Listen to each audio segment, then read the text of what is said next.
Pessoal, então, dando sequência à nossa sessão do dia 3 de junho, ainda estamos aqui no último do dia de hoje, o 150, é o TUBESP, da relatoria da conselheira Lívia.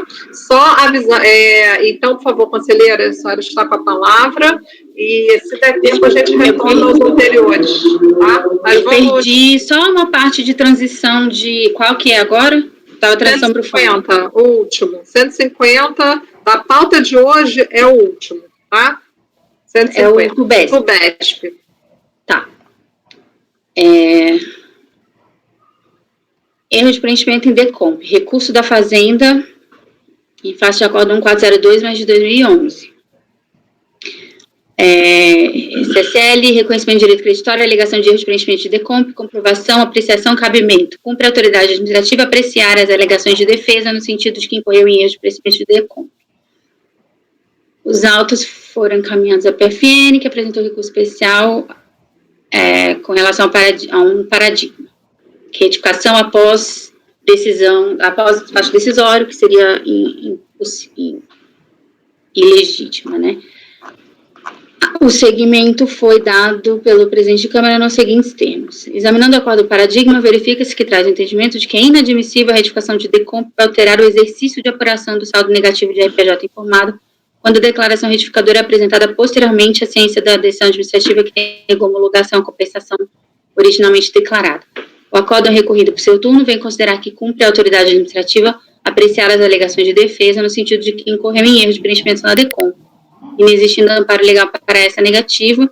Então, com base nessa divergência, considera demonstrada, intimado o sujeito passivo não se manifestou. É o relatório. Passando ao voto, eu concordo com as razões do presidente de Câmara para conhecer do recurso. O mérito, então, considero que é definir se é possível reconhecer erro de preenchimento na DECOMP em sede de análise de recurso administrativo. Só fazendo um parêntese, eu reconheço que a decisão do paradigma fala especificamente do exercício do caso.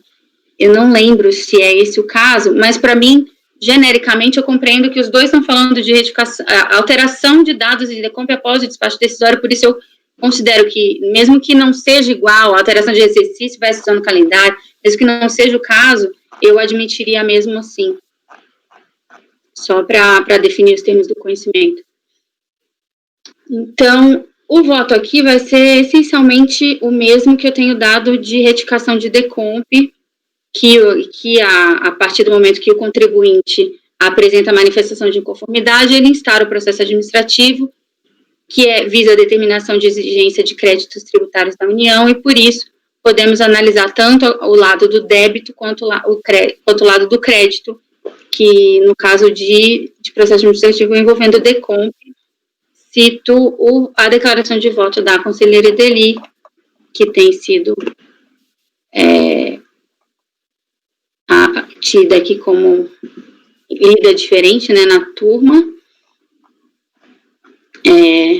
No final, lá, observa ademais que em situação análoga envolvendo o mesmo contribuinte, essa primeira turma da Câmara Superior já negou o provimento ao recurso especial da Fazenda em acórdão assim emendado. Então, foi acórdão de abril de 2019. Por unanimidade de votos, conhecido recurso especial, no mérito por maioria, negar provimento, vencidos Rafael, André e Viviane, que deram provimento, voto vencedor da Cristiane. Vislumbrando-se erro material no preenchimento da DECOMP, é autorizada sua retificação para análise do direito creditório à emenda. No caso julgado pelo precedente acima, a DECOMP indicou como crédito saldo negativo de 2003, e após o despacho decisório, o sujeito passivo alegou o erro de preenchimento, indicando que, na verdade, pretendeu compensar saldo negativo do exercício 2003, no calendário 2002. O caso dos autos informou como crédito saldo negativo de CS de 2004, e na manifestação de conformidade, o sujeito passivo esclareceu tratar de saldo negativo ano calendário 2003, exercício 2004. Então, né? Em decisões mais recentes, essa primeira turma da Câmara Superior tem admitido o reconhecimento de erro de preenchimento de DECOMP em sede de processo administrativo.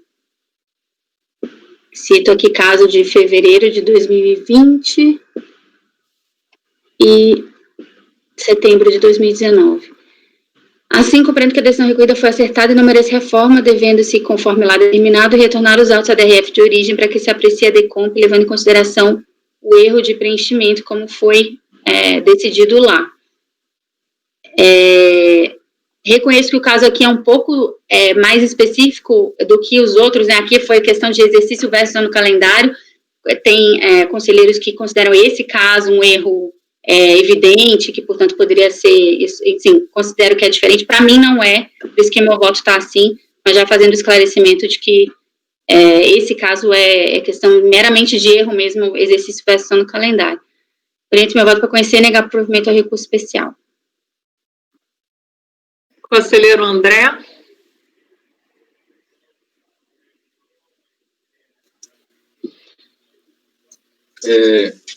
Vou acompanhar a relatora das conclusões. Eu sou bastante conservador quanto a essa questão da retificação, né, da declaração de compensação aqui. Aqui no caso, mas aí eu vou esclarecer a minha posição. No caso aqui, me parece, para a leitura rápida, né, como a relatora colocou, ele preencheu essa declaração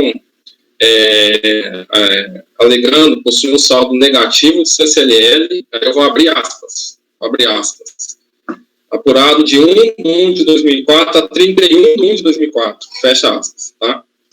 E com débito de CSLL estimativa de, abre aspas, janeiro de 2004, fecha aspas, tá? E aí, inclusive, até a própria decisão da DRJ, esse preenchimento, um tanto quanto peculiar, né, vamos dizer assim, chama a atenção da própria decisão da DRJ, né, ela até fala, olha só, são duas observações.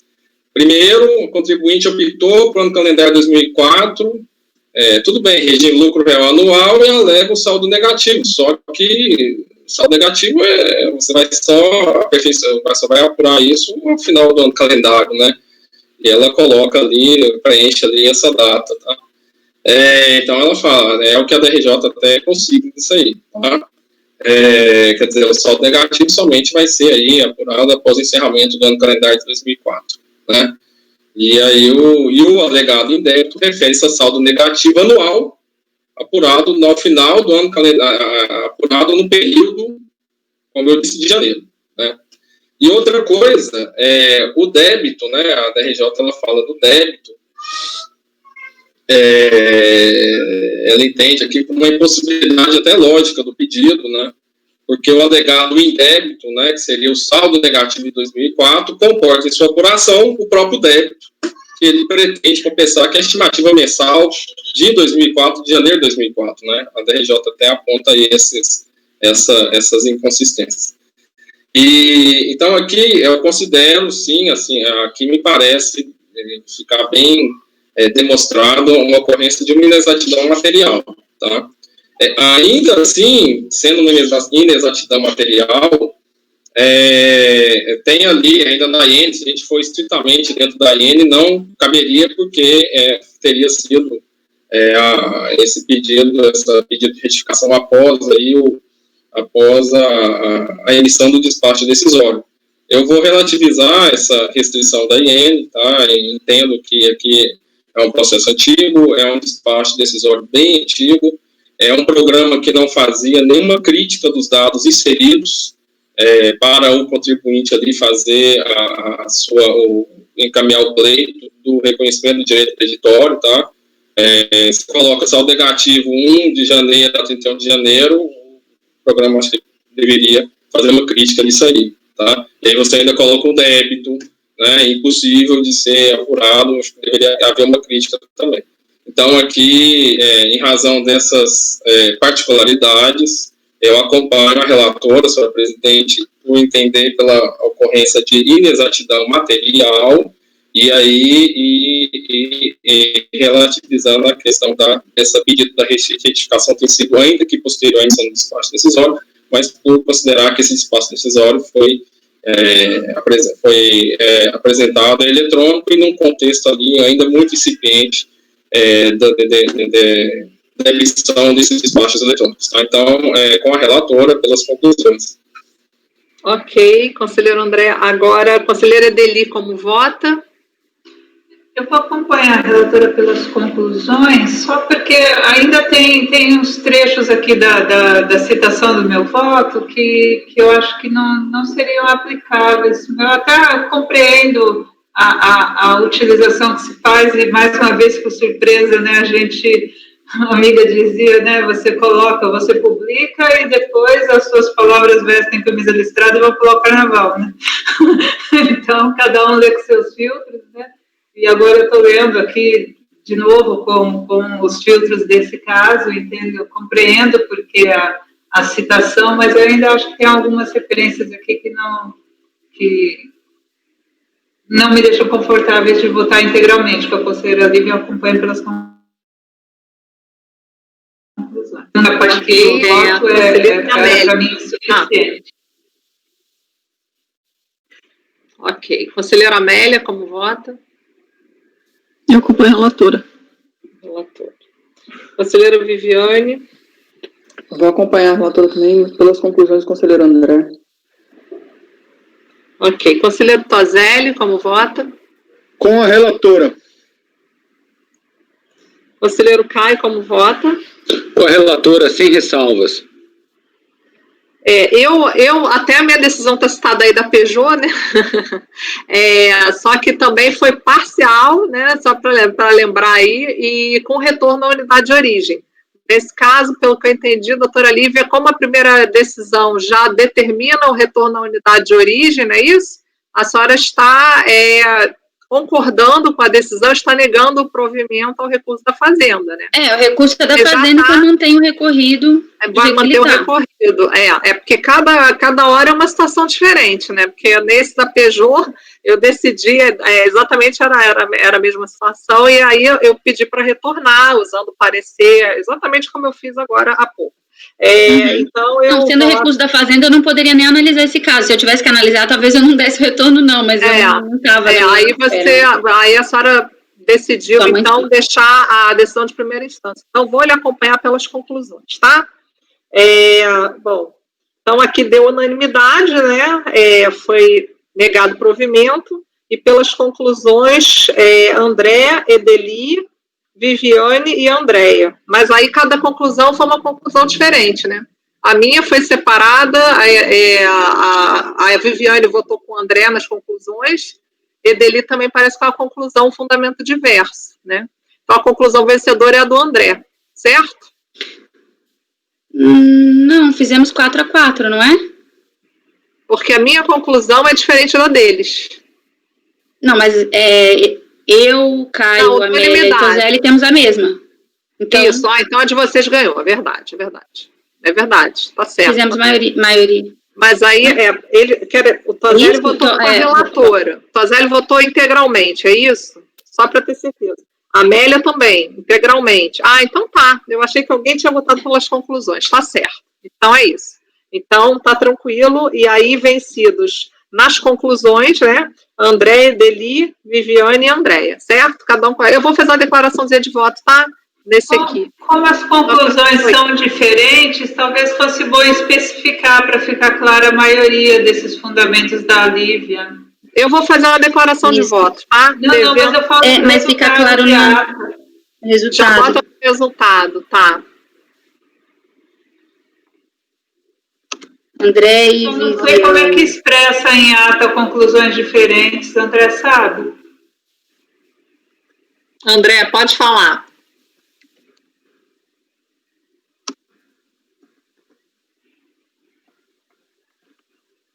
Oi, fala, André. Tá sem o microfone. Tem que botar o microfone.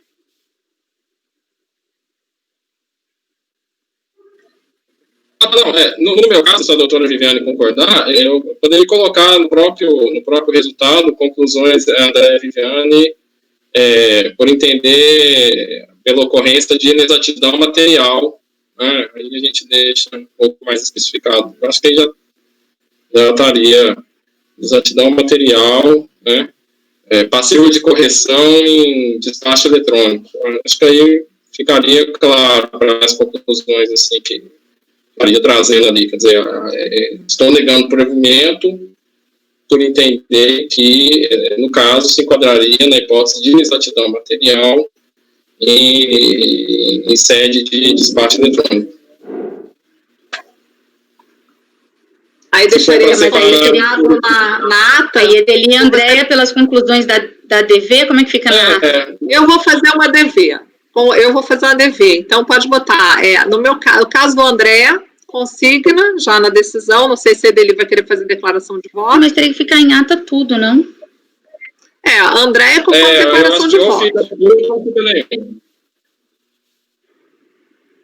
Bom, aí... Gente, eu quero fazer uma declaração de voto. Eu não posso também ser tolhida. Eu também faço declaração de voto. Aí fica Edeli e Andréia conforme declarações de voto. Não faz sentido eu não fazer. É um voto, um processo de uma emenda minha. Eu quero esclarecer.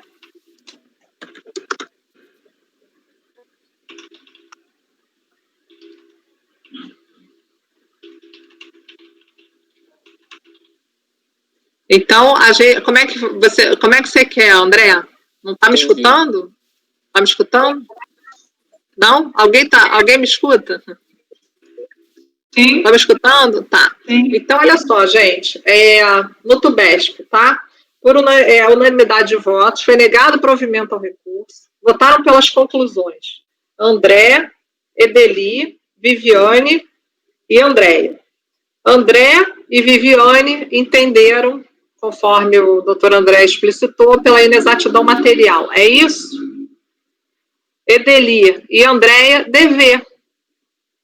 Tá certo? Certo, o importante é dizer que a maioria foi... Doutor André, só quer escrever um modelinho para botar direitinho na ata? Uma frasezinha resolve? O senhor prefere?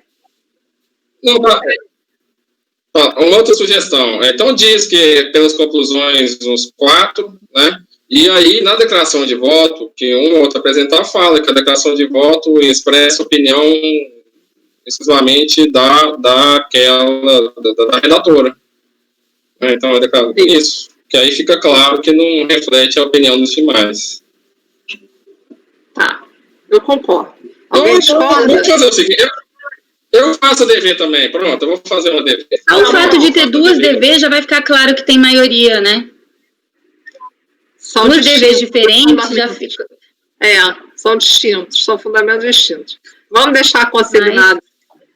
Então, conselheira Lívia, então é conforme DV, porque vai o André fazer, eu fazer, então os 3 vão fazer. Então, as 3 posições vão estar no processo, como citando aqui o doutor Gilson, que me escuta, não sei se o dia ele vai ver essa gravação, mas o doutor Gilson é a favor dessa posição, né?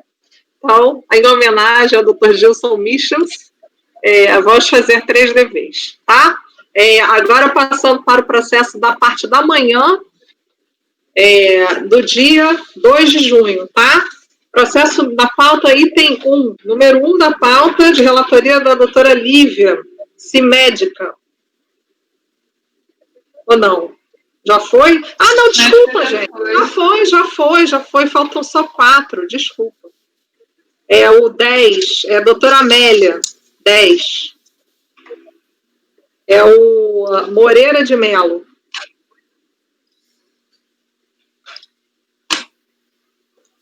É um recurso especial do contribuinte contra o acordo em que decide por unanimidade de votos rejeitar as preliminares de nulidade e no mérito negar provimento de recurso voluntário. Então, a inconformada interpôs recurso especial com relação à possibilidade de reexame por autoridade fiscalizadora de período já fiscalizado, com amparo apenas em mandado de procedimento fiscal. Então, o despacho de admissibilidade deu seguimento, com base aqui em um acórdão paradigma, 10194-262,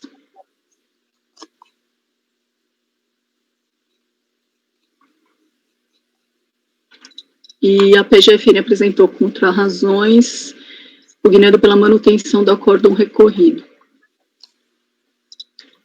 Então, aqui, houve um auto de infração de imposto de renda e contribuição social PIS e COFINS.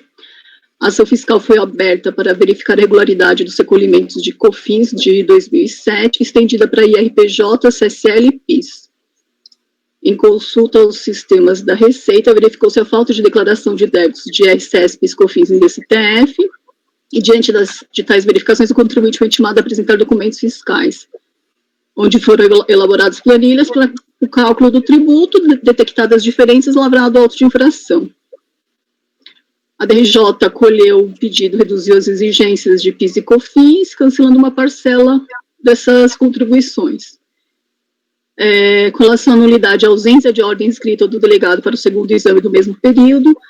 O exame saiu?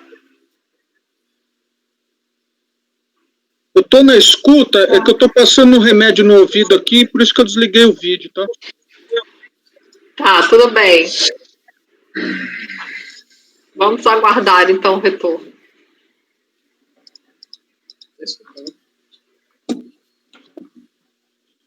Desculpa, presidente, é que eu passei aqui, eu tenho que ficar um pouco assim agora, entendeu? Bom, vamos lá, então. Vamos em frente. Você consegue ouvir, né? Tá ouvindo, vamos em frente. Bom, então, e aí, com relação ao conhecimento, no primeiro momento, não há ressalvas por parte da PGFN.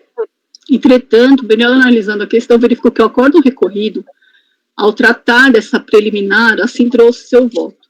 Então, ele argumentou aí com relação ao artigo 906 do RI, né? Ele entendeu que tal exigência pode ser suprida tanto por meio de uma ordem escrita específica, quanto pela emissão do respectivo mandado de procedimento fiscal, veiculando uma ordem de realização de fiscalização em questão. Uma vez que as autoridades competentes para a emissão do MPF também são competentes para a autorização do referido segundo exame, mostrar se é redundante a dupla exigência. Nesse sentido, o MPF cumpre inteiramente por toda a função prevista no dispositivo legal antes citado. E aí ele coloca, no outro giro, registre-se a rigor, sequer em conteste que tenha havido um segundo exame do mesmo período. Veja-se, não se está negando que possa ter eventualmente havido um exame anterior para fiscalização no ano de 2007. Contudo, trata-se, no caso, apenas de uma alegação da recorrente, a quem incumbiria, portanto, trazer os elementos convincentes de prova desta ocorrência. Nesse sentido, o recorrente faz menção apenas a termos de encerramento hora juntados, datados de 7 e 8 de agosto de 2007, nos quais declara expressamente a fiscalização que a fiscalização passada teria abrangido o ano de 2007. Os referidos termos encontram-se as folhas tais, e da sua leitura da tabela não é possível extrair a conclusão que chegou a recorrente. Não há nos referidos termos qualquer referência a qual período foi objeto de fiscalização naquela ocasião. O mero fato de a fiscalização em questão ter ocorrido durante o ano de 2007 não significa que tenha abrangido o referido período. A recorrente incumbiria constituir prova mais robusta de suas alegações. De qualquer sorte, esta questão, ao meu ver, fica totalmente superada pelos fundamentos já expostos, no sentido que o MPF supre integralmente a necessidade de ordem escrita. Ou seja, no primeiro momento, o acórdão traz em seu entendimento acerca do direito envolvido, e aqui os paradigmas apresentados, conforme o despacho de admissibilidade, supririam os requisitos legais para o seu conhecimento. No entanto, ele vai além, no caso concreto, em que sequer é sabido se houve, de fato, um segundo exame do mesmo período. Trata-se de uma argumentação do contribuinte sem a devida comprovação, como se vê, inclusive, dos trechos da impugnação do recurso voluntário e do recurso especial, de que a prova estaria no termo de encerramento, porém não é isso que se conclui. Então, a própria DRJ, quando trata desse tópico, assim se posicionou. No caso concreto, o MPF foi expedido pelo delegado adjunto e, posteriormente, alterado pela delegada da DRF Belo Horizonte, e autoriza a fiscalização de IRCS PIS COFINS no ano de 2007. O MPF está disponível para consumo no sítio da Receita. Ou seja, o recurso especial do contribuinte se revela insuficiente, já que, mesmo que por hipótese, fosse dado provimento à questão de direito acerca da necessidade de um documento para o reexame do mesmo período, de nada adiantaria, já que, de fato, não foi provado que houve sequer esse segundo exame, tratando-se de mera alegação sem prova por parte do contribuinte, totalmente inócuo. Então, por todo exposto, voto pelo não conhecimento do recurso especial. É o voto. Conselheiro André, já está preparado para votar? Pode falar. Sim, acompanhe a relatora, senhor presidente. Ok. Conselheira Lívia. Eu tenho uma visão um pouco diferente. lendo o voto aqui, eu acho que ele considerou, todo o raciocínio dele foi, e inclusive no final ele fala, essa discussão fica totalmente superada pelos fundamentos já antes expostos. Então, para ele, o MPF supre a necessidade escrita, essa foi a tese que ele defendeu. Ele fala um ad argumentando. Além disso, eu não acho que esteja provado que teve uma segunda fiscalização, mas ele nem vai atrás muito disso, porque para ele é indiferente. Eu acho que não seria questão de conhecimento aqui. O argumento que o contribuinte aduziu foi o fundamento principal do acórdão recorrido, e aí, subida essa questão, a gente vai analisar o caso e analisar, então, se é o caso de reexame ou não nos fatos. Mas acho que não deixaria de conhecer por causa disso, porque acho que o argumento do contribuinte é, sim, o argumento do recurso contrapõe, sim, o fundamento principal do acórdão e fundamento suficiente para ele, no caso. Ele não falou dois argumentos. Ele falou um argumento, eu entendi assim, né, mas, então eu abriria divergência para conhecer. Conselheira Edeli, como vota? Em primeiro lugar, né, aí já foi induzida aqui pelo primeiro parágrafo do voto, Amélia, o recurso anterior ao RICARF de 2015, né, ele é de 2014, e aí fui olhar isso porque nós temos a súmula, né, aprovada desde 2014, depois o acórdão recorrido, súmula 111, né, que 111? Eu já não me lembro não. E ninguém lembra das súmulas que a gente faz, né? Ninguém lembrou do exame de admissibilidade. Eu não. Ano que vem eu vou lembrar. Súmula 111, MPF supre a autorização prevista no artigo 106. Então, para simplificar, né, não sei como é que eu simplifico, né? Eu queria, como a Viviane já nos alertou, né, a gente só está complicando, né? Isso já poderia ser resolvido aqui com a aplicação do novo regimento do momento do conhecimento, né, desse conhecimento, mas mantendo a linha, eu vou acompanhar a relatora no conhecimento. Ok. Conselheira Viviane, como vota?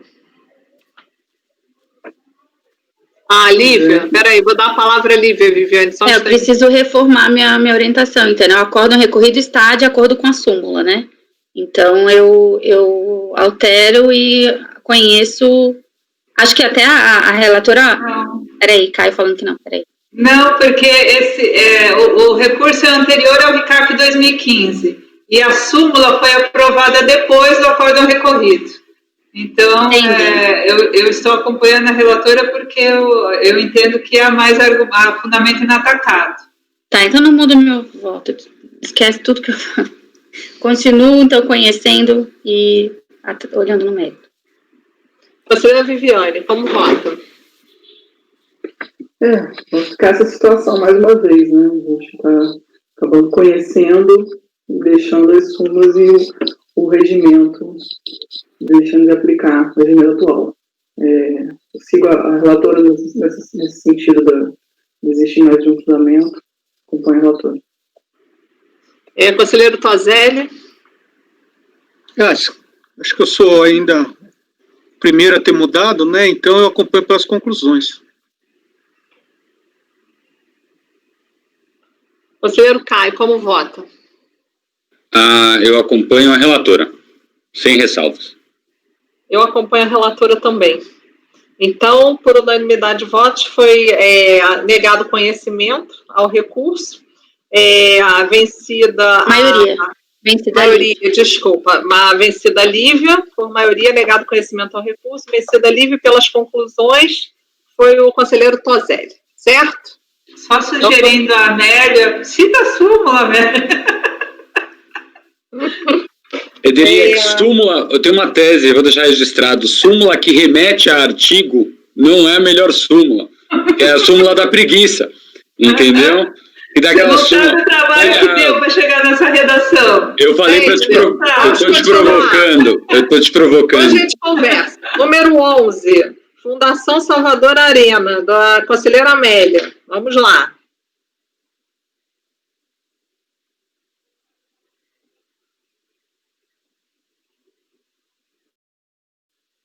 Pode relatar, começar. Está com a palavra. Peraí que tá abrindo aqui, só um minuto. Será que esse tem súmula também?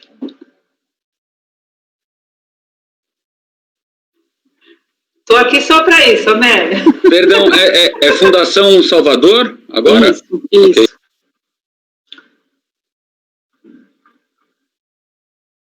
Bom, então, é um processo que foi julgado pela primeira turma ordinária da primeira Câmara da segunda sessão, em que foi dado provimento e recurso voluntário por unanimidade de votos. Ele trata da incidência de R-fonte sobre rendimentos financeiros relacionados a atividades não vinculadas à finalidade essencial da entidade de assistência social. Foi dado seguimento em um despacho de admissibilidade e a PGFN apresentou contrarrazões, alegando em síntese as razões para não conhecimento do recurso especial e no mérito pela manutenção.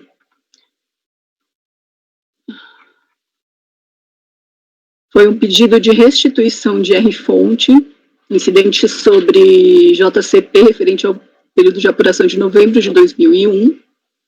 O despacho decisório denegou o pedido por entender que o contribuinte não se enquadrava nos requisitos e condições para ser considerado entidade filantrópica, nos termos da Constituição Federal, não reconheceu o direito creditório sobre o IR-fonte, porque o IR-fonte era incidente sobre os rendimentos de JCP, o que não é abarcado por imunidade, já que não haveria como considerar a aplicação em questão como sendo atividade integrante da finalidade essencial da entidade.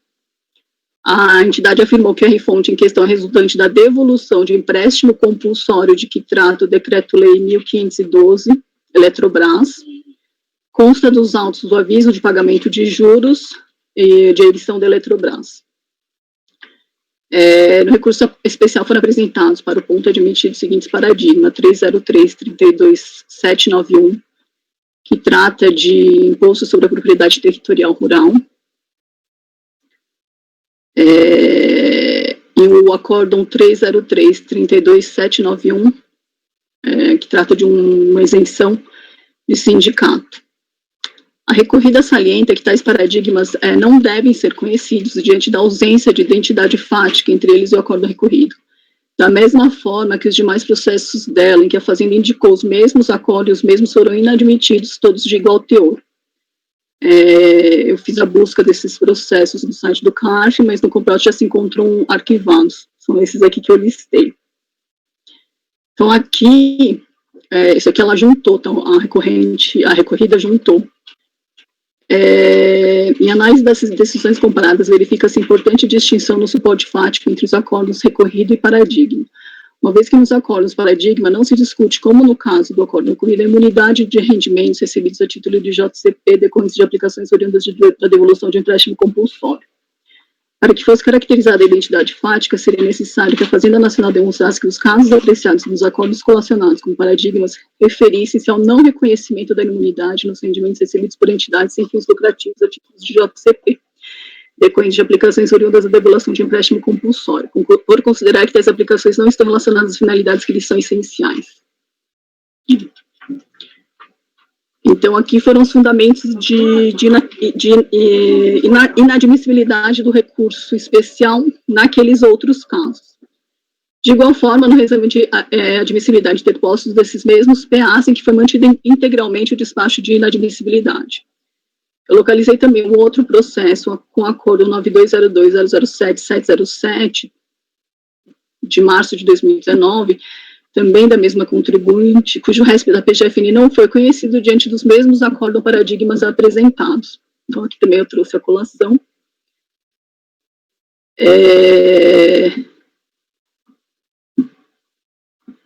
A motivação, né, aqui no final. Eu destaquei amarelo. A matéria que, de acordo com o despacho de admissibilidade do presente processo, possui similitude fática com os acordos paradigma, incidência de R-fundos sobre rendimentos decorrentes de aplicações financeiras, não foi tratada nem pelo acordo recorrido, nem pelos paradigmas. Assim, sob esse ponto de vista, o recurso especial da Fazenda Nacional não pode ser conhecido, pela ausência de similitude fática entre o acordo recorrido e os acordos paradigmas. Também aqui não deve ser admitido o recurso especial da Fazenda Nacional, posto que a decisão proferida na recorrida e no acordo paradigma acaba por convergir. A conclusão não pode ser observada na medida em que o paradigma descreve que a imunidade apenas beneficia o patrimônio, a renda e os serviços relacionados com suas penalidades essenciais, adotando a interpretação semelhante ao recorrido do provimento e recurso do contribuinte, pautando que as aplicações oriundas de empréstimo compulsório estão relacionadas às finalidades essenciais da entidade, razão pelo qual conferiu-lhe imunidade. Então, por essas razões, não conheceu o recurso especial da Fazenda. Eu concordo com o acordo acima para o não conhecimento do recurso especial diante da falta de similitude fática com os acordos paradigmas apresentados, seja pela convergência em determinado ponto. O acordo recorrido assim trouxe, após verificação fática do que se tratavam os valores, né? Valores restituídos são a mera devolução do dinheiro que o recorrente emprestou compulsoriamente à época, não importando assim acréscimo patrimonial, e de consequência não havendo renda a ser tributado. E ainda que mesmo se entendendo cabível a tributação, seria essa inaplicável a este caso, como se depreende da leitura do julgado do STF.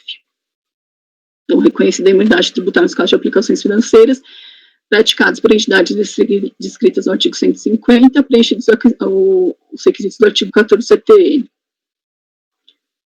Ou seja, ao final, o acordo recorrido acaba por trazer dois argumentos para a solução da lide. Uma, o valor a se restituir trata de mera devolução do valor que o contribuinte de forma compulsória emprestou ao ente federal, que retornou como ação da Eletrobras, o que não configuraria um acréscimo de renda, não havendo que se falar em tributação. E dois, ainda que a tributação fosse possível, no caso em tela, não poderia ser aplicado nos termos do entendimento do STF. O recorrente trouxe apenas um item para discussão. Nesse aspecto, ainda que se aceitasse uma delas em favor do recorrente, pareceria outro argumento que não foi trazido ao debate neste momento. Então, eu voto pelo não conhecimento do recurso especial da PGFN. Conselheiro André, como voto?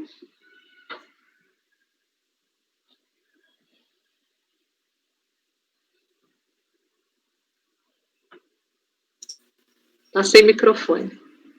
Agora foi. Tá. Acompanha a relatora, ela fundamentou muito bem aí o seu voto aí, a questão da insuficiência recursal, também me pareceu que a decisão recorrida, ela construiu a sua decisão com base em dois fundamentos autônomos, que por si só seriam suficientes aí para manutenção da decisão, um de que essas finalidades essenciais elas decorreriam da destinação que seria dada aos recursos, né, e o outro é que esses valores eles tratam da devolução do empréstimo compulsório, né, da Eletrobras, e aí não implicariam em acréscimo patrimonial e, por consequência, em renda, né. Então, acompanha a relatora por entender pela insuficiência recursal, porque a recorrente só pretendeu devolver a discussão a respeito desse primeiro fundamento. E faço a sugestão à relatora para deixar, na emenda, a emenda deixar ela um pouco mais convergente com o que está no voto, que a emenda está um pouco genérica, parece que seria melhor uma emenda tratando da insuficiência recursal, que foi muito bem exposta no voto, tá? Então, com a relatora. Ok. Conselheira Lívia, como vota? Acompanho a relatora com as sugestões do doutor André. Conselheira Edeli? A relatora. Conselheira Viviane? Acompanha a relatora. Conselheiro Toselli? Acompanha a relatora. Conselheiro Caio? Com a relatora, sem ressalvas. Eu também. Então, esse aqui foi NC1. Esse foi não conhecido por unanimidade, certo? Agora vamos passar, doutora Amélia, para o Primus Holding. Continua aí. Vamos em frente.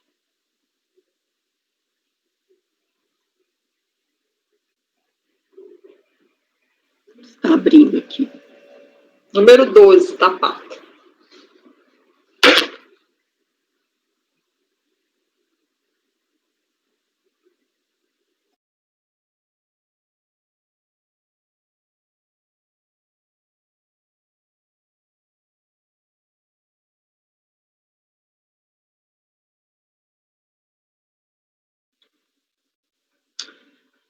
Esse é um recurso especial também da PGFN, contra o acórdão que, por unanimidade de votos, rejeitou a preliminar arguida pelo recorrente. No mérito, por maioria de votos, deu provimento parcial ao recurso para reformar a decisão requerida quanto à retificação da data de ocorrência do fato gerador. Teve um acórdão aqui de embargos também.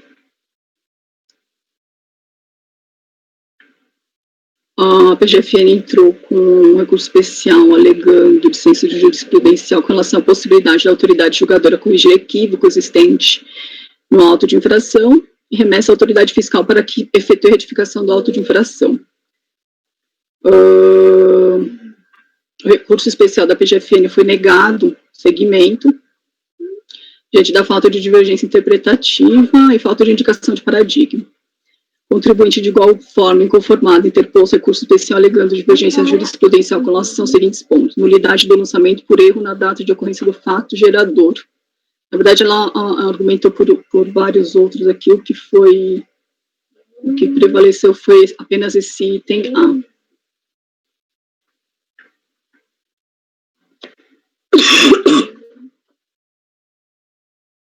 A PGFN apresentou contrarrazões, onde impugnou pela manutenção do acórdão recorrido.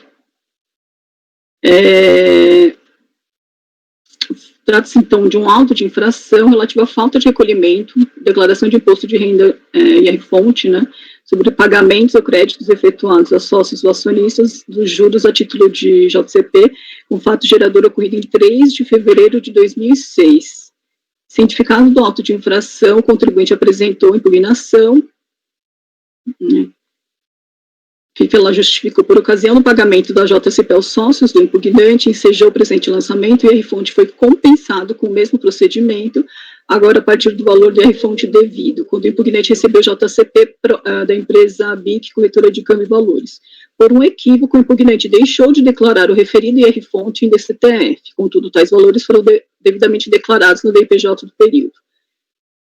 Não houve, no caso em tela, ocorrência de sonegação, fraude ou conluio. A DRJ, por sua vez, manteve parcialmente o lançamento, reduzindo a multa de ofício de 150% para 75% e reconheceu a existência de erro no preenchimento do auto de infração, que consignou como data de ocorrência do fato gerador 2 de março de 2006 e não 3 de fevereiro de 2006, que seria correto, e determinou a correção dessa informação.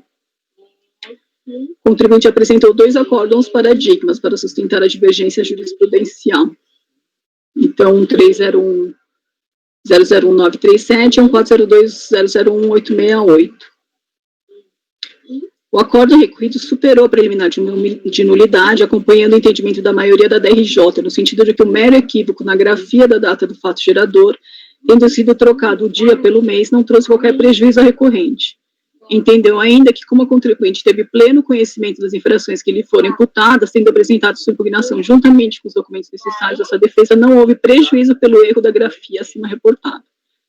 Quanto ao primeiro acórdão apresentado, entendo que não preenche os requisitos para sua admissibilidade.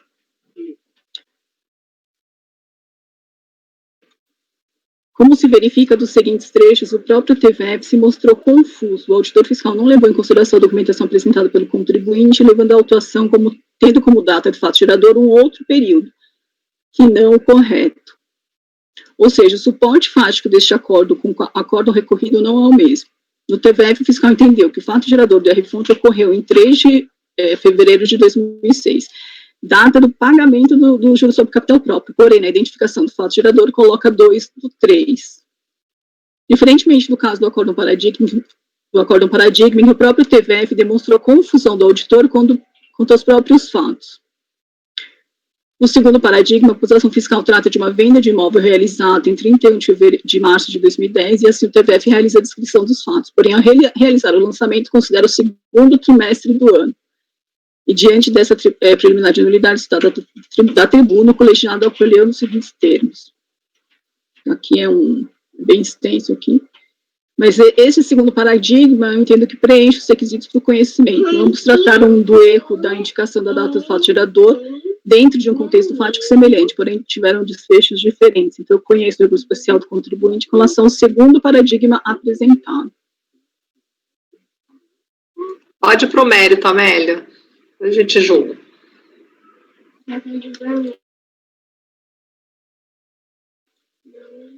Com relação ao mérito, a discussão se resume em considerar como nulidade ou mero erro a indicação equivocada da data da ocorrência do fato gerador. O TVF, ao descrever os fatos, considerará a data da ocorrência do fato gerador como 3 de fevereiro, uma vez que o pagamento dos juros do capital próprio se deu nessa data. Porém, no lançamento, o indicado fato gerador considerou 2 de março. E todos os cálculos dos juros de mora feitos com base nessa data. De fato, parece que houve equívoco do auditor fiscal ao realizar o lançamento. Entretanto, tal erro impossibilita o nascimento do lançamento fiscal. O aspecto temporal constitui requisito essencial da validade do próprio lançamento, termos do 142. Falta de nexo entre o fato jurídico tributário e o fato gerador seja a inexistência do seu lançamento. Eu trago aqui o artigo 159 do decreto. O inciso 3 do artigo 10 do mesmo decreto, quando menciona a descrição do fato, trata dos aspectos materiais e temporais do fato gerador, e a falta de nexo entre ambos leva à invalidade jurídica do lançamento. Nesse sentido, também foi o entendimento do voto vencido na DRJ, do conselheiro Neudson, que eu trago aqui a colação.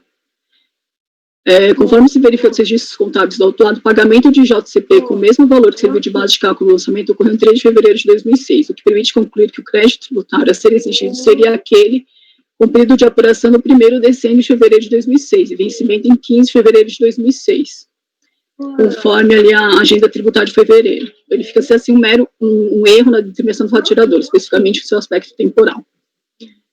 Na primeira possibilidade, sendo eleito dia 3 de fevereiro, haverá uma notória incongruência entre o fato gerador e a exigência com período de apuração, março de 2006, ou seja, entre o antecedente e consequência da norma individual e concreta, essa incongruência denotada pela inexistência de uma regra matriz de incidência que gere.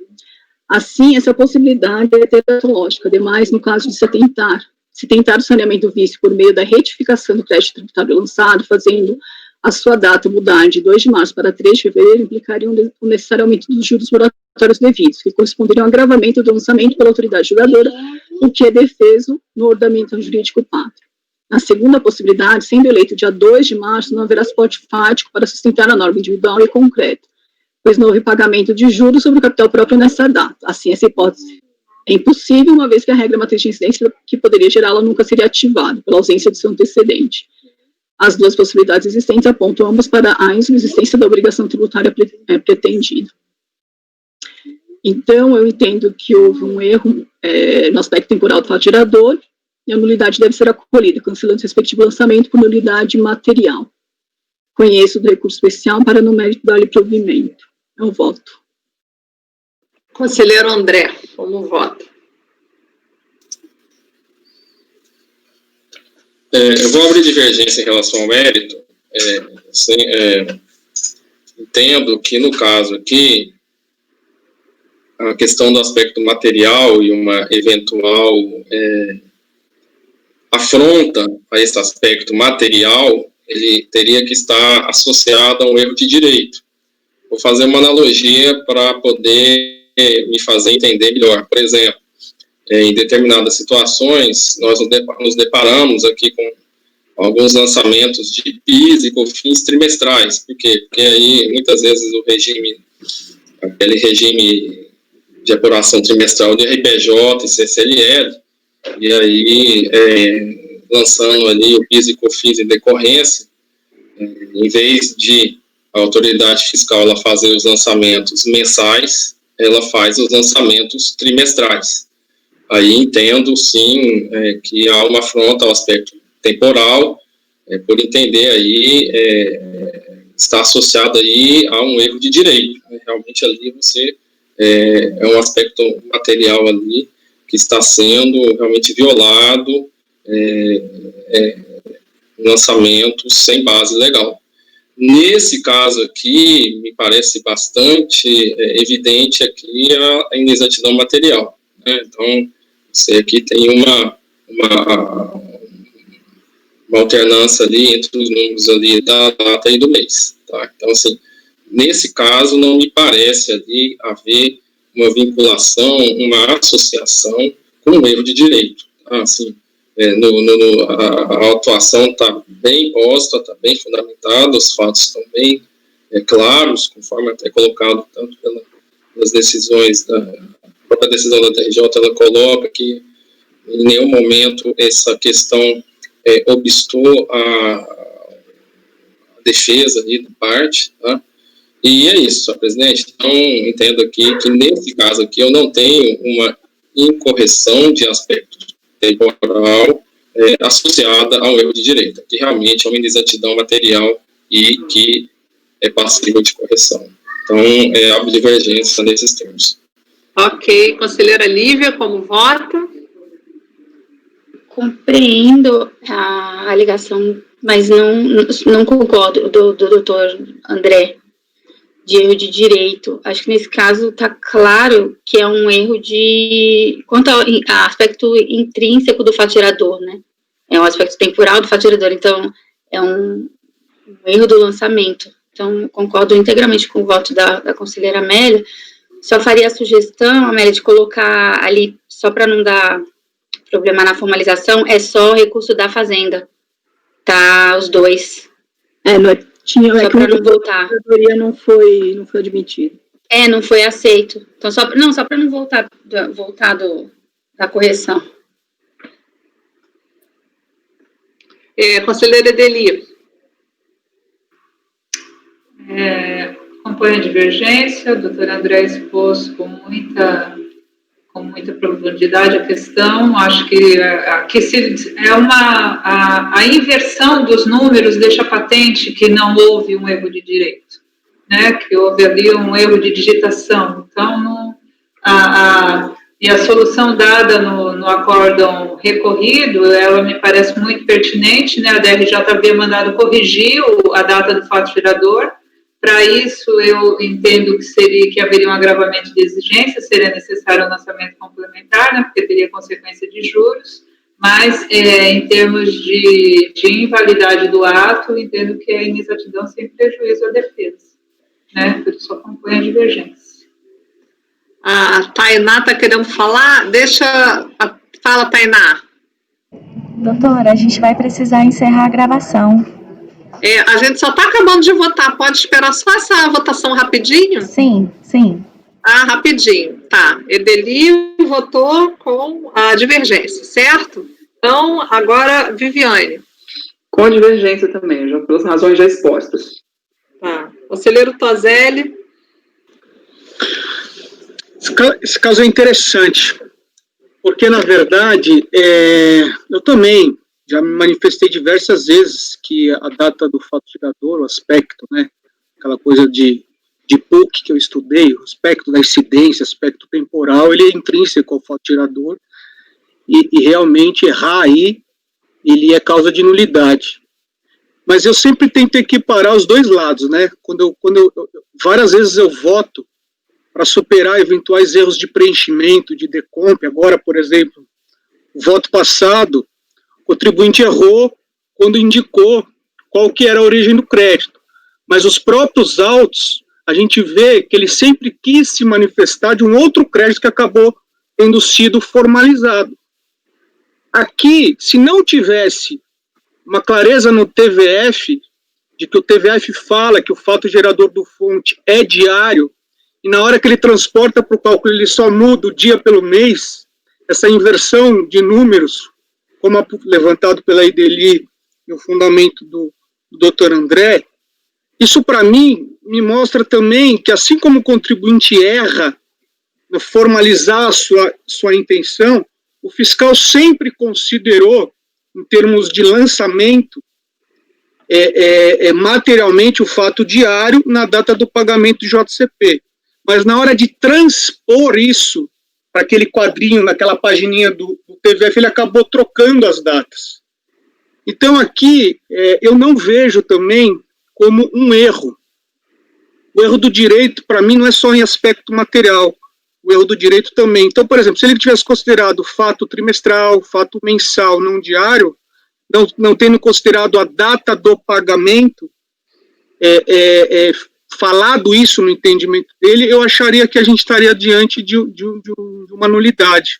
Mas aqui, mantendo a minha coerência também com outras partes da demanda, que é muito mais comum o contribuinte errar do que o fisco errar, mas aqui eu estou vendo uma inexatidão material que eu chamo de erro formal, muito embora se pactou em juros e multa. Mas por hora, eu não vejo isso como nulidade, eu vejo isso como um erro superável, sim, justamente porque há evidências de que o fisco sempre entendeu que o fonte era diário na data de pagamento do JCP. Então, isso me faz votar no sentido de acompanhar a divergência. Ok. Obrigado.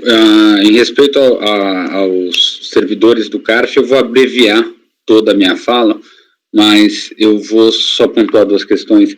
Eu concordo com o bom senso expressado aqui pelo Toselli, a ponderação do André e da Edeli, mas eu acho que a gente tem uma questão de... No passado eu já pensei dessa forma, mas o lançamento, a atividade fazendária, os atos, eles gozam de legitimidade. Esse é o peso da função administrativa que gera um ônus, ok? O contribuinte é diferente. Então, muitas vezes, dependendo da modalidade de acusação da auto-infração, você tem uma impressão de um ônus. Essa questão da notória coincidência passou a me incomodar depois de alguns anos aqui no CARF. Eu explico. Existe entendimento hoje de que quando é feito, vou dar um exemplo, o lançamento trimestral quando deveria ser anual, ou trimestral quando deveria ser mensal, já defende-se a manutenção daqueles meses que encontram o mês do vencimento. Não estou falando que é um entendimento aqui, doutor André, estou vendo a sua manifestação, não estou falando, eu estou dizendo que tal entendimento me inspirou a repensar e ficar mais rígido.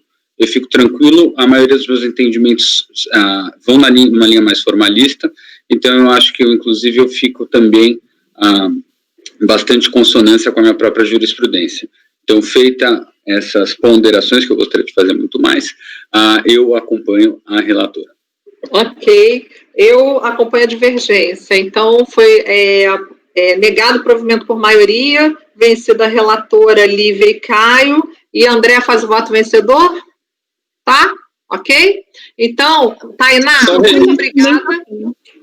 Oi, fala, André. Só o registro do Dr. Caio, inclusive, nesses casos, é porque eu não complementei, mas nesses casos do trimestral dos PIS e COFINS, que estão afastados, não se aproveita, tá? Eu sei. Pelo menos a jurisprudência desse colegiado até um determinado momento era essa. Então, não sei com essa nova composição, mas eram afastados, inclusive, aqueles de março, junho, setembro e dezembro, tá? Só para deixar claro. Perfeito, e me tranquiliza que esse é esse pensamento, mas como eu disse, o contato com essa tese me fez repensar e ficar um pouquinho mais formalista. Muito obrigado.